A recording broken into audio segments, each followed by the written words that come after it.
বেদ পাঠশালা। রীতি দুয়ার দাও খুলে করো শ্রবণ, প্রভুরই এই বচন বেদ পাঠশালা। নমস্কার, শুরু করছি এক বাইবেল অধ্যয়নমূলক অনুষ্ঠান বেদ পাঠশালা। এই অনুষ্ঠানের মাধ্যমে আপনি জানতে পারবেন ঈশ্বরের বাক্য, পবিত্র বাইবেলের নিগূঢ় তত্ত্ব। তাহলে শুনুন আজকের অনুষ্ঠান বেদ পাঠশালা।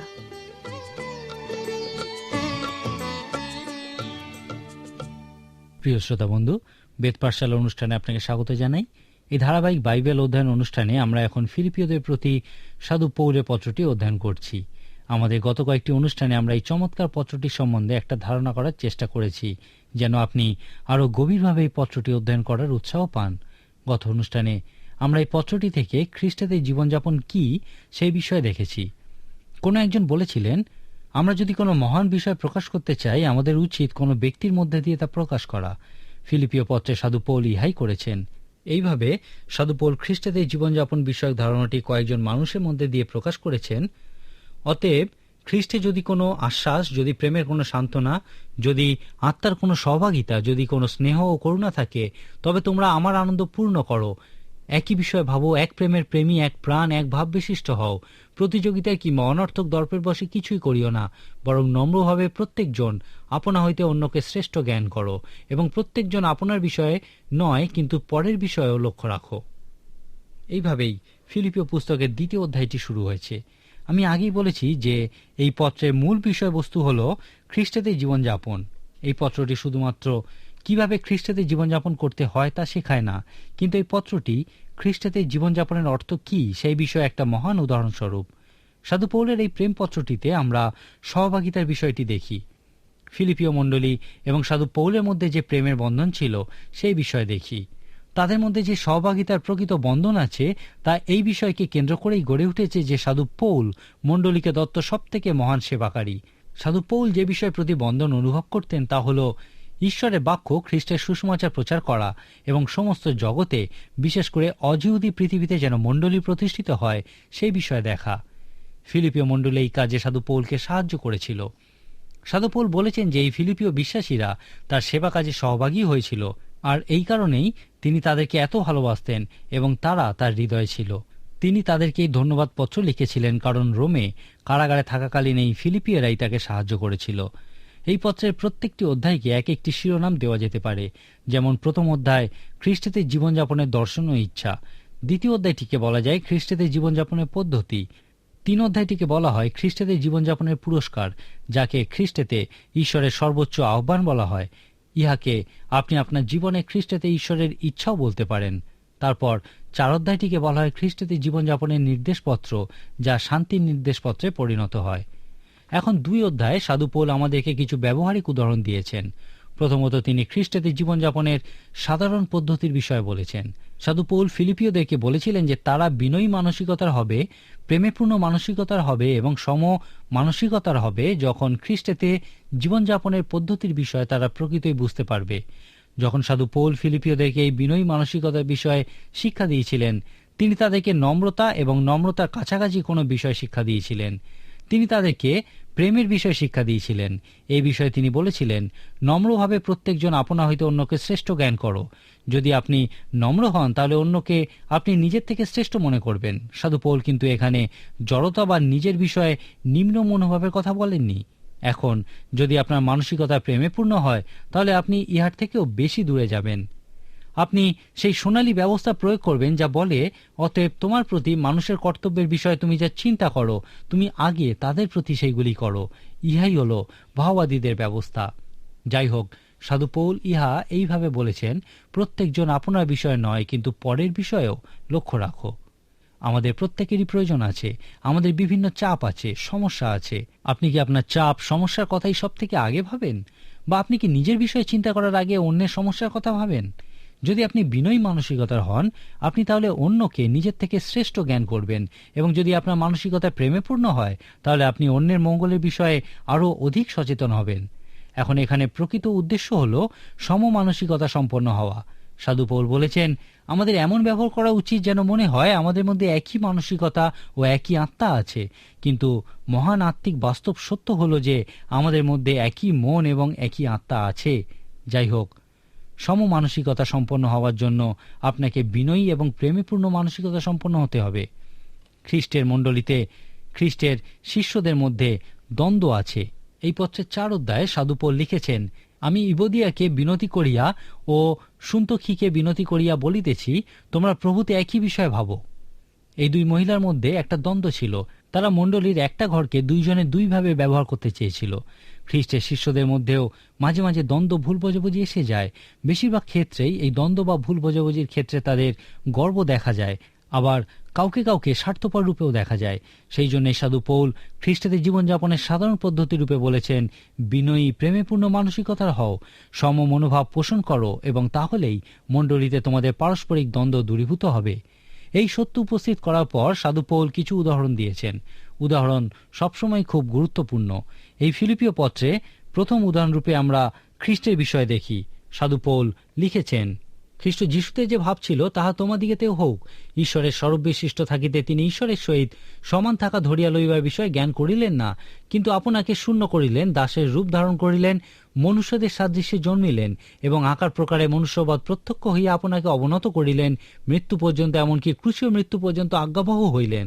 এই কারণ ঈশ্বর তাহাকে অতিশয় উচ্চ পদান্বিতও করিলেন এবং তাহাকে সেই নাম দান করিলেন যাহার সমুদয় নাম অপেক্ষা শ্রেষ্ঠ, যেন যিশুর নামে স্বর্গমর্ত পাতাল নিবাসীদের সমুদয় জানু পাতিত হয় এবং সমুদয় জিহ্বা যেন স্বীকার করে যে যীশু খ্রিস্টই প্রভু, এই রূপে পিতা ঈশ্বর যেন মহিমান্বিত হন। যীশু খ্রিস্টই এই শিক্ষা দিয়েছিলেন যে তাঁর রাজ্যে উচ্চীকৃত হওয়ার একটাই উপায় হল অবনত হওয়া, নিজেকে নম্র করা, এবং অবশ্যই যীশু খ্রিস্ট ইহার একটি মহান উদাহরণস্বরূপ। যীশু খ্রিস্ট ঈশ্বর হয়েও স্বর্গ থেকে নেমে এসে ক্রুশীয় মৃত্যুবরণ করেছিলেন। তিনি নিজেকে শূন্য করে সমস্ত স্বর্গীয় মহিমা ত্যাগ করেছিলেন। তিনি মানুষের রূপ ধারণ করেছিলেন। ইহা প্রকৃতই একটা মহান অবনমন। যদি আপনি প্রকৃতই বুঝে থাকেন যে যীশুখ্রিস্ট কে ছিলেন, তাহলে আপনি জানেন যে তিনি শুধুমাত্র একজন মানুষে পরিণত হননি, তিনি মানুষের দাস, ভৃত্যে পরিণত হয়েছিলেন। এই সমস্ত কিছুর মধ্যে দিয়ে তিনি নিজেকে নম্র করেছিলেন এবং ক্রুশীয় মৃত্যু পর্যন্ত তাঁর পিতার বাধ্য হয়েছিলেন। তিনি একজন জঘন্য পাপীর যে মৃত্যু প্রাপ্য, সেই সব থেকে লজ্জাজনক ক্রুশীয় মৃত্যু এই জগতের পাপের কারণে বরণ করেছিলেন। আর যেহেতু তিনি এই অবনমন সহ্য করেছিলেন বা নিজেকে নত করেছিলেন বলেই পিতা ঈশ্বর তাঁকে স্বর্গের সর্বোচ্চ স্থানে উচ্চীকৃত করেছেন।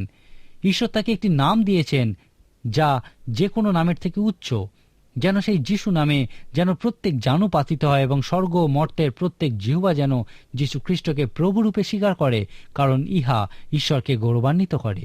এই বিষয়টাকেই সাধু পৌল বিনয়ী এবং প্রেমপূর্ণ মানসিকতার উদাহরণস্বরূপ দেখিয়েছেন।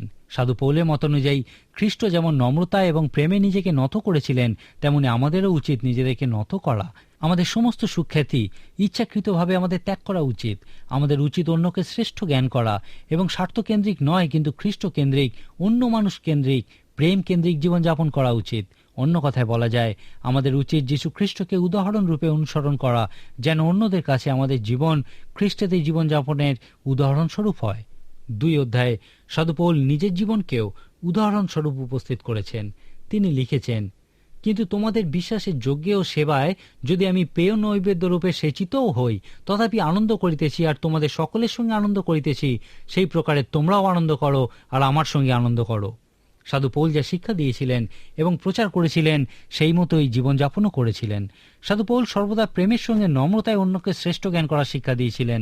তিনি বলেছেন, খ্রিস্টের অনুসরণকারীর উচিত খ্রিস্টের উদাহরণ অনুসরণ করা। এখন তিনি আমাদেরকে বলেছেন যে তিনি নিজেও খ্রিস্টের উদাহরণ অনুসরণ করেছিলেন। তিনি বলেছেন, আমি আমার জীবন উৎসর্গ করেছি যেন তোমরা বিশ্বাস করো।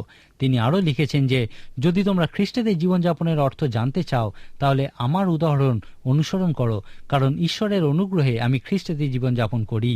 এরপরে তিনি তিমথিওকে উদাহরণস্বরূপ দেখিয়েছেন। তিনি লিখেছেন, আমি প্রভু যিশুতে প্রত্যাশা করিতেছি যে তিমথিওকে শীঘ্রই তোমাদের কাছে পাঠাইব, যেন তোমাদের অবস্থা জানিয়া আমারও প্রাণ জুড়ায়, কারণ আমার কাছে এমন সমপ্রাণ কেহই নাই যে প্রকৃত রূপে তোমাদের বিষয়ে চিন্তা করিবে, কেননা উহারা সকলে যীশুখ্রিস্টের বিষয় নয়, কিন্তু আপন আপন বিষয়ে চেষ্টা করে। কিন্তু তোমরা ইহার পক্ষে এই প্রমাণ জ্ঞাত আছো যে পিতার সহিত সন্তান যেমন আমার সহিত ইনি তেমনই সুসমাচারের নিমিত্ত দাস্যকর্ম করিয়াছেন। অতএব আশা করি আমার কি ঘটে তাহা দেখিতে পাইলেই তাহাকে তোমাদের নিকটে পাঠাইয়া দিব। এখানে লক্ষ্য করুন, সাধু পৌল তিমথিয়ের বিষয়ে কত চমৎকার কথা বলেছেন। ইহা হল খ্রিস্টদের জীবনযাপনের ক্ষেত্রে আরেকটি উদাহরণ। সাধু পৌল বলেছেন, এখন তিমথিও হল খ্রিস্টদের জীবনযাপনের একটা সুন্দর উদাহরণ। আমি তাকে তোমাদের কাছে পাঠাচ্ছি যেন তোমরা আরেকজনকে উদাহরণ রূপে দেখতে পারো, যার মধ্যে খ্রিস্টদের জীবনযাপনের দর্শন এবং ইচ্ছা আছে। আমি একমাত্র তিমথিওকেই জানি যার মধ্যে তোমাদের জন্য প্রকৃত আগ্রহ আছে। তিমথিয়ের মধ্যে প্রকৃতই বিনয়ী প্রেমেপূর্ণ মানসিকতা আছে। সে একটা মহান উদাহরণ। তোমাদের নিশ্চয়ই মনে আছে, সে আমার সঙ্গে এমনভাবে কাজ করেছে যেমন পিতার সঙ্গে পুত্র কাজ করে, আর এই জন্যেই আমি তাকে তোমাদের কাছে পাঠাচ্ছি। আমার মনে হয় ইহা প্রকৃতই একটি চমৎকার উক্তি। তিমথিওর বিষয়ে সাধু পৌলের উক্তি অনেক মানুষের কাছেই প্রিয়। একজন বিখ্যাত প্রচারকের 2টি ছেলে ছিল। তার বড় ছেলে ঈশ্বরের সেবা কাজের সঙ্গে যুক্ত ছিল। সেই প্রচারক চাইতেন যেন তার ছেলে সেই এলীয় ভাববাদীর মতোই হোক, যার বিষয়ে বলা হয়েছিল তিনি মসিহের পূর্বে আসবেন। তিনি চাইতেন যেন তার ছেলে এই পৃথিবীতে সবথেকে মহান প্রচারকে পরিণত হয়। তার ছেলে যখন ছোট ছিল তখন থেকেই সে বাইবেলে দাগ দেওয়া শুরু করেছিল। সেই প্রচারক বলেছেন, পরবর্তীকালে যখনই তিনি বাইবেলে সেই দাগ দেওয়া অংশটা দেখতেন তখনই তা তার হৃদয়ে স্পর্শ করত। তিনি মনে করতেন পিতা পুত্র একসাথে সেবা কাজে অংশ নেওয়ার মতো মহান বিষয় আর কিছুই হতে পারে না। সাধু পৌলের সঙ্গে তিমথিয়ের এই রকম সম্পর্কই ছিল। সাধু পৌলের কাছে তিমথিয়ের সঙ্গে কাজ করার অর্থ হল পুত্রের সঙ্গে কাজ করার তুল্য। আজকের মতো আমার সময় এখানেই শেষ, কিন্তু অনুষ্ঠান শেষ করার আগে আমি আপনাকে কতকগুলি কথা বলতে চাই। আপনি যদি একজন নতুন বিশ্বাসী হন, তাহলে আপনার কি সাধু পৌলের মতো কেউ আছেন যিনি আপনার আত্মিক পিতা বা মাতা স্বরূপ হতে পারেন, যিনি অনেক দিন বিশ্বাসী রূপে জীবনযাপন করছেন? অথবা যদি আপনি অনেক দিন ধরে বিশ্বাসী জীবনযাপন করে থাকেন, তাহলে আপনার কি তিমথিয়ের মতো কেউ আছেন যিনি আপনার আত্মিক পুত্র বা কন্যা স্বরূপ হতে পারেন? একজন দার্শনিক বলেছিলেন, যদি আপনি একজন যুবক বা যুবতী হন এবং কোনো বৃদ্ধের সংস্পর্শে না থাকেন, তাহলে আপনি আত্মিকভাবে এবং মানসিকভাবে আঘাতপ্রাপ্ত হবেন। আর যদি আপনি একজন বৃদ্ধ হন এবং সাম্প্রতিককালে যদি কোনো যুবক বা যুবতীকে উৎসাহিত না করে থাকেন, তাহলে আপনি আপনার দায়িত্ব পালন করছেন না। ফিলিপিও 2 অধ্যায়ের শেষে সাধু পৌল একজন বৃদ্ধ ব্যক্তি ইপাফ্রোদিতকে উদাহরণরূপে উপস্থিত করেছেন, যিনি কারাগারে সাধু পৌলকে সাহায্য পৌঁছে দিয়েছিলেন।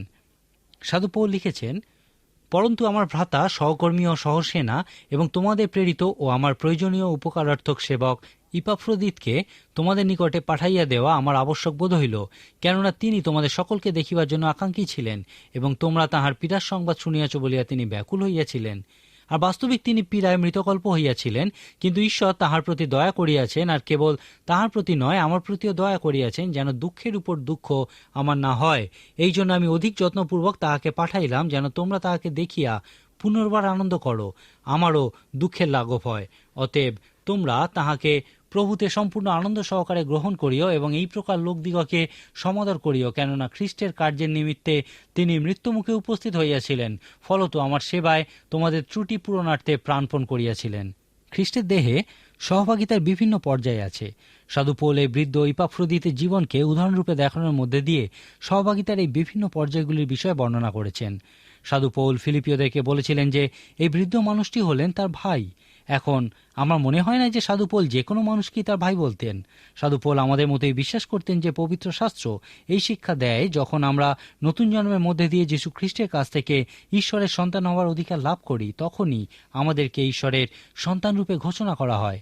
2 করিন্থীয় 6 অধ্যায়ে সাধু পৌল পুরাতন নিয়মের একটা অংশকে উদ্ধৃত করে বলেছেন, তোমরা তাহাদের মধ্য হইতে বাহির হইয়া আইসো ও পৃথক হও, ইহা প্রভু কহিতেছেন, এবং অশুচি বস্তু স্পর্শ করিও না, তাহাতে আমি তোমাদিওকে গ্রহণ করিব এবং তোমাদের পিতা হইব ও তোমরা আমার পুত্রকন্যা হইবে, ইহা সর্বশক্তিমান প্রভু কহেন। অতএব প্রত্যেক মানুষই শুধুমাত্র তার মানুষরূপে জন্মগ্রহণের ফলে বা শারীরিকভাবে জন্মগ্রহণের ফলে ঈশ্বরের সন্তানে পরিণত হয় না। সাধু পৌল যখন বলেছিলেন ইপাফ্রোদিত আমার ভাই, আমি বিশ্বাস করি তিনি বলতে চেয়েছিলেন ইপাফ্রোদিত খ্রিস্টে আছে এবং আমিও খ্রিস্টে আছি। আমরা দুজনেই খ্রিস্টের কাছ থেকে ঈশ্বরের সন্তান হওয়ার অধিকার লাভ করেছি এবং এই কারণেই আমরা পরস্পরকে ভাই বলতে পারি। সাধু পৌল আরও বলেছিলেন যে ইপাফ্রোদিত আমার সহকর্মী। এখন সাধু পৌল ইহাও সকলের ক্ষেত্রে বলেননি। সেখানে অনেক বিশ্বাসী ছিল, কিন্তু তারা সাধু পৌলের সহকর্মী ছিল না। আমোস ভাবতী তার পুস্তকের 3 অধ্যায় 3 পদে প্রশ্ন করেছেন, এক পরামর্শ না হইলে দুই ব্যক্তি কি একসঙ্গে চলে? খ্রিস্টের দেহরূপ মণ্ডলীতে অনেক বিশ্বাসী ভাই আছে, কিন্তু তারা একসঙ্গে চলে না, কারণ তারা এক পরামর্শ হয় না বা সহমত হয় না। আবার অনেকে একসঙ্গে চলে, কারণ তারা এক পরামর্শ হয়, সহমত হয়। সাধু পৌল ইপাফ্রোদিতের বিষয় বলতে গিয়ে সহভাগিতার আরেকটি পর্যায়ে বর্ণনা করে বলেছেন, সে আমার সহসেনা। তিনি প্রত্যেকের ক্ষেত্রে ইহা বলেননি। আমার বিশ্বাস, সাধু পৌলের মানসিকতা অনুযায়ী একজন ভাই হলো সেই ব্যক্তি যে খ্রিস্টে থাকে, একজন সহকর্মী হলো সেই ব্যক্তি যে খ্রিস্টেতে এবং খ্রিস্টের জন্য তার সাথে একসঙ্গে কাজ করে, আর একজন সহসেনা হলো সেই ব্যক্তি যে খ্রিস্টের জন্য এবং খ্রিস্টেতে তার জন্য নিজের জীবন বিপন্ন করে। সাধু পৌল বলেছেন যে ইপাফ্রোদিত প্রায় মৃত্যুমুখে পতিত হয়েছিলেন। ইপাফ্রোদিত ফিলিপিয়ারা যে সাহায্য পাঠিয়েছিল কারাগারে সাধু পৌলকে তা পৌঁছে দেওয়ার জন্য নিজের জীবন বিপন্ন করতে রাজি ছিলেন। সাধু পৌল বলেছেন ইপাফ্রোদিত একজন সহসেনা, কারণ তিনি খ্রিস্টের জন্য নিজের জীবন বিপন্ন করেছিলেন। সুতরাং সহভাগিতার পর্যায়গুলি হল ভ্রাতৃত্ব, সহকর্মী এবং সহসেনা। তারপর সাধু পৌল সহভাগিতার আরও একটি উচ্চ পর্যায়ের বিষয় বলেছেন, ইপাফ্রোদিত একজন সংবাদবাহক ও সেবাকারী, যাকে ফিলিপীয় মণ্ডলী কারাগারে সাধু পৌলের কাছে সেবা কাজের জন্য পাঠিয়েছিল। সেবাকারী শব্দটির অর্থ হল ভৃত্য বা দাস। খ্রিস্টেতে জীবনযাপনের ক্ষেত্রে ইপাফ্রোদিত হলেন একটা চমৎকার উদাহরণ। যদি আমাদের খ্রিস্টেতে জীবনযাপনের দর্শন ও ইচ্ছা এই হয় যে আমরা চাই যেন জীবন কি মৃত্যুতে খ্রিস্ট আমাদের মধ্যে দিয়ে গৌরবান্বিত হন, খ্রিস্টেতে জীবনযাপনের ক্ষেত্রে যদি আমরা বলি আমার কাছে জীবন খ্রিস্ট মরণ লাভ, তাহলে ইপাফ্রোদিতের জীবন কি খ্রিস্টেতে জীবনযাপনের ক্ষেত্রে আমাদের কাছে একটা মহান উদাহরণস্বরূপ হবে না? সংক্ষেপে বলা যায়, প্রথম অধ্যায়ে আমরা দেখি খ্রিস্টেতে জীবনযাপনের আদর্শ, দর্শন, ইচ্ছা এবং মানসিকতার বিষয়, কিন্তু 2 অধ্যায়ে আমরা খ্রিস্টেতে জীবনযাপনের দর্শন ও ইচ্ছার প্রয়োগের বিষয় দেখি। অন্য কথায় বলা যায়, 2 অধ্যায়ে খ্রিস্টেতে জীবনযাপনের ব্যবহারিক পদ্ধতির বিষয় আমরা দেখি। 3 অধ্যায়ে আমরা খ্রিস্টেতে জীবনযাপনের উদ্দেশ্য ও পুরস্কারের বিষয় দেখি। এই 3 অধ্যায়ে সাধু পৌল তার পরিবর্তনের অভিজ্ঞতার ফলের উপর জোর দিয়েছেন। সাধু পৌল বলেছেন, যদি অন্য কেহ বোধ করে যে সে মাংসে প্রত্যয় করিতে পারে, আমি অধিক করিতে পারি। তিনি বলেছেন তিনি বিন্যামিন বংশীয়, ইব্রিকুলজাত ইব্রিয়, ফরিসীদের ফরিসি, অর্থাৎ সেই সময় সমস্ত উচ্চ মর্যাদা সম্পন্ন বিষয়গুলি তার মধ্যে ছিল, কিন্তু খ্রিস্টের সঙ্গে মিলিত হওয়ার পর তিনি লিখেছেন, কিন্তু যাহা যাহা আমার লাভ ছিল সে সমস্ত খ্রিস্টের নিমিত্ত ক্ষতি বলিয়া গণ্য করিলাম। আর বাস্তবিক আমার প্রভু যীশু খ্রিস্টের জ্ঞানের শ্রেষ্ঠতা প্রযুক্ত আমি সকলই ক্ষতি বলিয়া গণ্য করিতেছি। তাহার নিমিত্ত সমস্তেরই ক্ষতি সহ্য করিতেছি এবং তাহা মলবৎ গণ্য করিতেছি, যেন খ্রিস্টকে লাভ করি এবং তাহাতেই যেন আমাকে দেখিতে পাওয়া যায়। আমার নিজের ধার্মিকতা যাহা ব্যবস্থা হইতে প্রাপ্য তাহা যেন আমার না হয়, কিন্তু যে ধার্মিকতা খ্রিস্টে বিশ্বাস দ্বারা হয়, বিশ্বাসমূলক যে ধার্মিকতা ঈশ্বর হইতে পাওয়া যায়, তাহাই যেন আমার হয়, যেন আমি তাহাকে, তাহার পুনরুত্থানের পরাক্রম ও তাহার দুঃখভোগের সহভাগিতা জানিতে পারি, এইরূপে তাহার মৃত্যুর সমরূপ হই, কোনো মতে যদি মৃতগণের মধ্য হইতে পুনরুত্থানে ভাগী হইতে পারি। আমি যে এখন পাইয়াছি কিংবা এখন সিদ্ধ হইয়াছি তাহা নয়, কিন্তু যাহার নিমিত্ত খ্রিস্ট যীশু কর্তৃক ধৃত হইয়াছি, কোন ক্রমে তাহা ধরিবার চেষ্টায় দৌড়িতেছি। ভাতৃগণ, আমি যে তাহা ধরিয়াছি আপনার বিষয়ে এমন বিচার করি না, কিন্তু একটি কাজ করি, পশ্চাৎস্থিত বিষয় সকল ভুলিয়া গিয়া সম্মুখস্থ বিষয়ের চেষ্টা একাগ্র হইয়া লক্ষ্যের অভিমুখে দৌড়িতে দৌড়িতে আমি খ্রিস্ট যীশুতে ঈশ্বরের কৃত ঊর্ধ্বদিকস্থ আহ্বানে পণ পাইবার জন্য যত্ন করিতেছি। অতএব আইসো, আমরা যত লোক সিদ্ধ সকলে এই বিষয়ে ভাবি, আর যদি কোনো বিষয়ে তোমাদের অন্যবিধ ভাব থাকে, তবে ঈশ্বর তোমাদের কাছে তাহাও প্রকাশ করিবেন। পরন্তু আইসো, আমরা যে পর্যন্ত পৌঁছিয়াছি সেই একই ধারায় চলি। এই চমৎকার অধ্যায়ে সাধু পৌল আমাদেরকে বলেছেন যে কিভাবে ঈশ্বরের ইচ্ছা জানা যায়। কোনো পালককে এই প্রশ্নটাই সব থেকে বেশি করা হয়ে থাকে। প্রেরিত পুস্তকে সাধু পৌলের পরিবর্তনের অভিজ্ঞতা থেকে আমরা জানতে পারি যে ঈশ্বরের ইচ্ছা সংক্রান্ত একটি বিষয় আছে। প্রভু, আমাকে আপনি কি করতে বলেন? সাধু পৌলের মতো আমাদের ওই একই প্রশ্ন করা উচিত, এবং আমরা বিশ্বাস করি যীশু খ্রিস্ট এই প্রশ্নের উত্তর অবশ্যই দেবেন, যেমন সাধু পৌলকে তিনি প্রত্যেক দিন এই প্রশ্নের উত্তর দিতেন। ইহা কি সত্য যে আপনার জন্য ঈশ্বরের একটা উত্তম, সিদ্ধ ও সম্পূর্ণ ইচ্ছা আছে? আমি বিশ্বাস করি ঈশ্বরের ইচ্ছা জানা সম্ভব। এই অধ্যায়ে সাধু পৌল আমাদের জীবনের জন্য কিভাবে ঈশ্বরের ইচ্ছা আবিষ্কার করতে পারি সেই বিষয়ে সুন্দর নির্দেশ দিয়েছেন। এই অধ্যায়টিতে লক্ষ্য করুন যে খ্রিস্টেতে জীবনযাপনের উদ্দেশ্য হল, যাহার নিমিত্ত খ্রিস্ট যীশু কর্তৃক ধৃত হইয়াছি, কোন ক্রমে তাহা ধরিবার চেষ্টায় দৌড়িতেছি। সাধু পৌল এখানে ধৃত হওয়ার বিষয়ে বলেছেন। তিনি বিশ্বাস করতেন খ্রিস্টের অনুসরণকারীদের হত্যা করার জন্য যখন তিনি দমেশকের পথে যাচ্ছিলেন, সেই সময় যীশু খ্রিস্ট তাকে ধরেছিলেন এবং সেই সময় থেকে তার বাকি জীবন তিনি প্রত্যেক সময় পুনরুত্থিত খ্রিস্টকে এই প্রশ্ন করেছেন, তুমি আমাকে কি করতে বলো? আর সাধু পৌল লিখেছেন, যে উদ্দেশ্যে খ্রিস্ট আমাকে ধরেছিলেন তা ধরার চেষ্টায় আমি দৌড়াচ্ছি, আর ইহাই হলো খ্রিস্টতে জীবনযাপনের উদ্দেশ্য। এখন আপনি কিভাবে সেই উদ্দেশ্যের বিষয়ে জানবেন যে উদ্দেশ্যে যীশু খ্রিস্ট আপনাকে ধরেছিলেন? আমি সর্বান্তঃকরণে বিশ্বাস করি যে আপনি যদি সাধু পৌলের উদাহরণ অনুসরণ করেন এবং 3 অধ্যায়ে যে নির্দেশ দিয়েছেন তা পূর্ণ করেন, তাহলে আপনি অবশ্যই এই প্রশ্নের উত্তর পাবেন। প্রথমত লক্ষ্য করুন, সাধু পৌল যখন পরিবর্তিত হয়েছিলেন তার মধ্যে আমূল পরিবর্তন ঘটেছিল, আর এই পরিবর্তনের অভিজ্ঞতার ফলে তিনি একটা সংকল্প করেছিলেন। সাধু পৌল তার জীবনে ঈশ্বরের ইচ্ছা অন্বেষণের সংকল্প করেছিলেন। তিনি বলেছেন যে সমস্ত বিষয়গুলি তিনি প্রকৃতই অর্জন করতে চাইতেন, যে বিষয়গুলি একসময় তার কাছে ক্ষতি ছিল, তা লাভে পরিণত হয়েছিল। সাধু পৌল প্রকৃতপক্ষে ধার্মিকতা অর্জন করতে চাইতেন, যা তিনি অর্জন করতে পারেননি। যখন তিনি পরিবর্তিত হয়েছিলেন, ইহাই তার জীবনে লাভরূপে এসেছিল। তিনি তার কৃতিত্ব বা উত্তম কাজের মধ্যে দিয়ে ধার্মিকতার অন্বেষণ করেননি। তিনি সেই ধার্মিকতার অন্বেষণ করেছিলেন যা ঈশ্বর তাকে দেবেন, কারণ তিনি যীশু খ্রিস্টের উপরে তার বিশ্বাস স্থাপন করেছেন।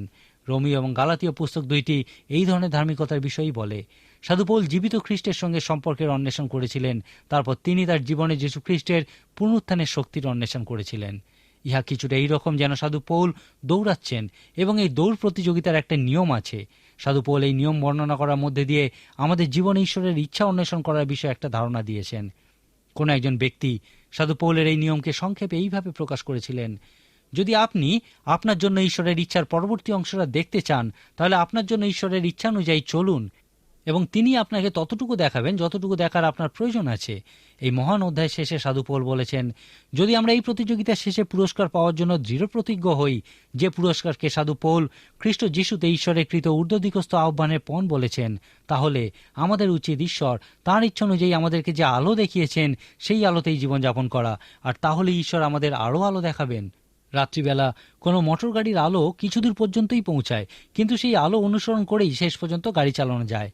3 অধ্যায়ে সাধু পৌল আমাদের 2টি বিষয়ের কথা বলেছেন। প্রথমটি হলো তিনি খ্রিস্টেতে জীবনযাপনের উদ্দেশ্য রূপে সেই চূড়ান্ত লক্ষ্যের উদ্দেশ্যে দৌড়ানোর কথা বলেছেন, যে লক্ষ্য হলো খ্রিস্ট যিশুতে ঈশ্বরের কৃত আহ্বানের পণ, যা ইফিসীয় পত্রে সাধু পৌল খ্রিস্টেতে আত্মিক আশীর্বাদ রূপে বর্ণনা করেছেন। এরপর তিনি এই উদ্দেশ্য অন্বেষণ করার ও পূর্ণ করার পদ্ধতির বিষয়ে বলেছেন। সাধু পৌল এই পুরস্কারের প্রসঙ্গে ঈশ্বরের ইচ্ছা অন্বেষণ করার বিষয়ে আরও অনেক কিছু তথ্য দিয়েছেন। তিনি লিখেছেন, আমি যেটা ধরেছি এমন মনে করি না, কিন্তু পিছনের বিষয় সকল ভুলে গিয়ে একাগ্রভাবে সামনের দিকে দৌড়াচ্ছি। আমরা অনেকেই আমাদের জীবনের অনেক অগ্রগণ্য বিষয়গুলিকে একটি বিষয়ে কমিয়ে আনতে ব্যর্থ হই। রাজা দাউদও সাধু পৌলের মতো অগ্রগণ্য বিষয়রূপে একটি মাত্র বিষয়ের উপরেই জোর দিয়েছিলেন। 27 সংখ্যার গীতে আমরা এই বিষয়ে দেখতে পাই। সাধু পৌলও এই বিষয়ে বলেছেন, একটি কাজ করি, খ্রিস্ট যিশুতে ঈশ্বরের কৃত ঊর্ধ্বদিগস্থ আহ্বানের পণ পাওয়ার জন্য সামনের দিকে দৌড়াচ্ছি। আপনার কি এই মতো চমৎকার সংকল্প আছে? আপনার কি সেই আত্মিক সীমারেখা আছে যা আপনাকে অনুভব করায় যে যীশু খ্রিস্ট আপনাকে একসময় ধরেছিলেন? তিনি কেন আপনাকে ধরেছিলেন তা জানার দৃঢ় সংকল্প কি আপনার মধ্যে আছে? আপনি কি বিশ্বাস করেন যে তিনি আপনাকে কিছু করতে বলেন? তিনি আপনাকে রক্ষা করতে চান এবং ইহা খুবই গুরুত্বপূর্ণ একটি বিষয়। তিনি আপনাকে পরিত্রাণের অভিজ্ঞতা এবং ইহার গুরুত্বপূর্ণ অংশরূপে সেই অনন্ত মাত্রা দিতে চান।